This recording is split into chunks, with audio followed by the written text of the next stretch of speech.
देखिए, जैसा कि आप सबके कमेंट्स आ रहे थे, बोल रहे थे कक्षा 10वीं हिंदी का पेपर का पूरा सॉल्यूशन चाहिए प्री बोर्ड का। तो आज हम आपके लिए लेकर आ चुके हैं पूरा सॉल्यूशन। वीडियो स्टार्ट करते हैं। देखिए, सबसे पहले क्वेश्चन नंबर 1 में सही विकल्प चुनकर लिखना है। तो पहले वाले का आंसर है संवत 1375 से संवत 1700। दूसरे वाले का आंसर है अवधि। तीसरे वाले का आंसर हो जाता है क्रोध। चौथे वाले का आंसर हम देख लेते हैं। देखिए, चौथे वाले का आंसर हो जाता है नगर पालिका द्वारा। पाँचवें का आंसर हो जाता है चिकित्सा के लिए आलय। छठवें का आंसर हो जाता है मैया के आंचल में। क्वेश्चन नंबर 1 आपका कंप्लीट होता है यहाँ पर। आगे देख लेते हैं हम क्वेश्चन नंबर 2। क्वेश्चन नंबर 2 में पहले ब्लैंक्स का आंसर है अंतिम। दूसरे ब्लैंक्स का आंसर है अलंकार। तीसरे ब्लैंक्स का नाम है आचार्य विश्वनाथ। चौथे में है स्वयं। पाँचवें में है अव्ययी भाव। छठवें में आंसर आपका हो जाता है देखिए बाबूजी। सातवें का आंसर हो जाता है जापान। क्वेश्चन नंबर 2 कंप्लीट हो गया। देख लेते हैं क्वेश्चन नंबर 3। तो सही जोड़ी का मिलान करना है। देखिए, पहले वाले का आंसर है गिरिजा कुमार माथुर। दूसरे का आंसर हो जाता है महाकाव्य। तीसरे का आंसर हो जाता है मन्नू भंडारी। चौथे का आंसर हो जाता है इच्छावाचक वाक्य। और पाँचवें का आंसर हो जाता है बिना मेहनत के लाभ प्राप्त करना। छठवें का आंसर हो जाता है शिव पूजन सहाय। क्वेश्चन नंबर 3 कंप्लीट हो जाता है। क्वेश्चन नंबर 4 में एक वाक्य में उत्तर लिखना है। तो पहले का आंसर हो जाता है गर्मी से परेशान। दूसरे का आंसर हो जाता है दुखों से पीड़ित धरती। तीसरे का आंसर हो जाता है छंद। और चौथे का आंसर हो जाता है देखिए प्रत्येक 4 चरणों में 16-16 मात्राएं।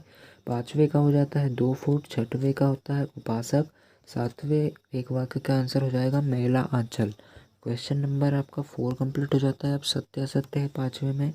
तो पहला होता है सत्य। दूसरा होता है असत्य। फिर सत्य। सत्य सत्य सत्य, मतलब इसका मतलब है सिर्फ दूसरा जो है वो असत्य है, बाकी पूरे सत्य हैं। ये आपका क्वेश्चन नंबर 5 कंप्लीट हो जाता है। क्वेश्चन नंबर 6 का आंसर देखिए। ये क्वेश्चन है 2 विशेषताएं बताना है। तो ये देखिए, पहली विशेषता है आत्माभिव्यक्ति है। दूसरा है नारी सौंदर्य और प्रेम चरण। उसके अथवा वाले का आंसर भी है भक्ति कालीन की 2 विशेषताएं। देखिए, पहली है समन्वय की भावना। दूसरा है भारतीय संस्कृति की रक्षा। क्वेश्चन नंबर 7 देख लेते हैं। तो इसकी 2 रचनाएं लिखना है। रामचरितमानस, यहाँ पर इसका आंसर यहाँ पर इतना बड़ा हो जाता है, तो जो कि आपको खुद देख लेना है। इसका स्क्रीनशॉट लेते चलना है। और पीडीएफ अगर चाहिए तो इस वीडियो पे 200 लाइक्स कंप्लीट कराना है। जैसे ही हो जाएगी टेलीग्राम में हम पीडीएफ अपलोड कर देंगे। क्वेश्चन नंबर 8 का ये बड़ा आंसर माँ ने बेटी को सचेत करना इसलिए ज़रूरी समझा क्योंकि यहाँ तक लिख लेना है आपको आंसर, उसे संकेत करती है तब। अगला क्वेश्चन देखना है। क्वेश्चन नंबर 9 में पूछा है छंद किसे कहते हैं। छंद के प्रकार लिखना है यहाँ पर। तो छंद की परिभाषा इतनी हो जाती है। और ये छंद के प्रकार देखिए वार्णिक छंद, मात्रिक छंद और मुक्तक छंद। क्वेश्चन नंबर 10 देख लेते हैं। आख्यानक गीतियों से क्या तात्पर्य, उदाहरण सहित यहाँ पर हमने आपको बताया है। तो ये इतना बड़ा इसका आंसर हो जाता है, आपको देख लेना है। इसका अथवा का आंसर भी हमने लेकर के आए हैं। ये क्वेश्चन है अथवा का, और ये उसका आंसर उदाहरण सहित हो जाता है। क्वेश्चन नंबर 11 में देखिए, कोई 2 उपन्यास के नाम एवं उनके लेखनों के नाम लिखना है। तो उपन्यास यहाँ पर लिखे और लेखन यहाँ पे। तो गोरा का लेखक है रविंद्रनाथ ठाकुर और गोदान का है प्रेमचंद। क्वेश्चन नंबर 11 कंप्लीट हो जाता है। 12 का आंसर क्वेश्चन है ये मन्नू भंडारी के साहित्य की प्रमुख विशेषताएं बताना है।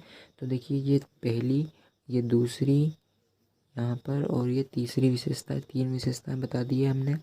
अगला देख लेते हैं। क्वेश्चन नंबर 13 में बोला है वास्तविक अर्थों में संस्कृत व्यक्ति किसे कहते हैं।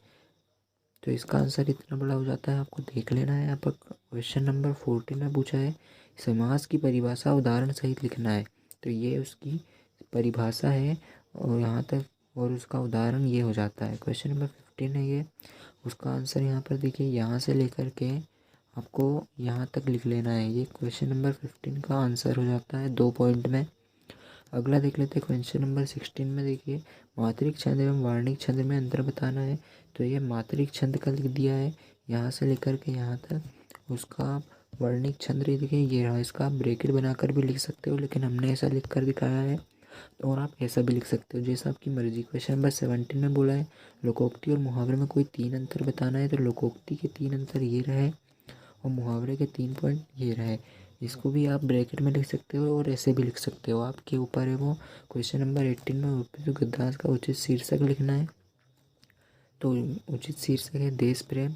और दूसरा है देखिए बोला देश के प्रति समर्पण का भाव जागृत होता है, तो इसका आंसर ये रहा। और रूपक गद्यांश का सारांश लिखना है, तो ये रहा उसका सारांश। इतना बड़ा सॉरी यहाँ तक इतना बड़ा। क्वेश्चन नंबर 19 में बोला है आपके विद्यालय में मनाए जाने वाली सांस्कृतिक समारोह पर एक अनुच्छेद लिखिए, तो ये इतना बड़ा आपको लिख देना है। क्वेश्चन नंबर 20 देखिए, इसमें आपको अर्थ लिखने को बोला है।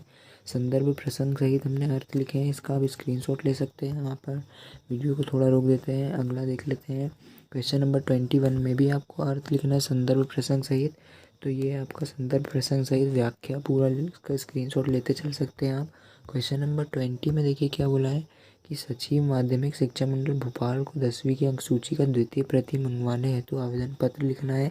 ये उसका आवेदन पत्र रहा, आप इसका स्क्रीनशॉट लेकर एकदम सेम टू सेम कॉपी कर सकते हैं। क्वेश्चन नंबर देखिए 23 आखिरी क्वेश्चन, नारी शिक्षा का महत्व का हमने लिखे हैं। आप आपकी मर्जी, आप जो लिखना चाहें। देखिए इतना बड़ा हमने एक पेज में कवर किया है, इसका आप स्क्रीनशॉट ले सकते हैं। यहाँ से स्क्रीनशॉट लीजिए और उसके बाद गैलरी में जाके इसे जूम करके आप देख सकते हैं, तो आपको अच्छे से आप लिख सकते हैं। आपको सब कुछ हमने कंप्लीट करवा दिया है। उम्मीद करते हैं वीडियो पसंद आई होगी, तो एक लाइक कर देना, इससे हमें मोटिवेशन प्राप्त होता है। और अपने दोस्तों के साथ शेयर ज़रूर करिएगा, और चैनल में नए हो तो सब्सक्राइब भी कर दीजिएगा। टेलीग्राम ज़रूर ज्वाइन करना, वहाँ आपको PDF मिलेगी इसकी।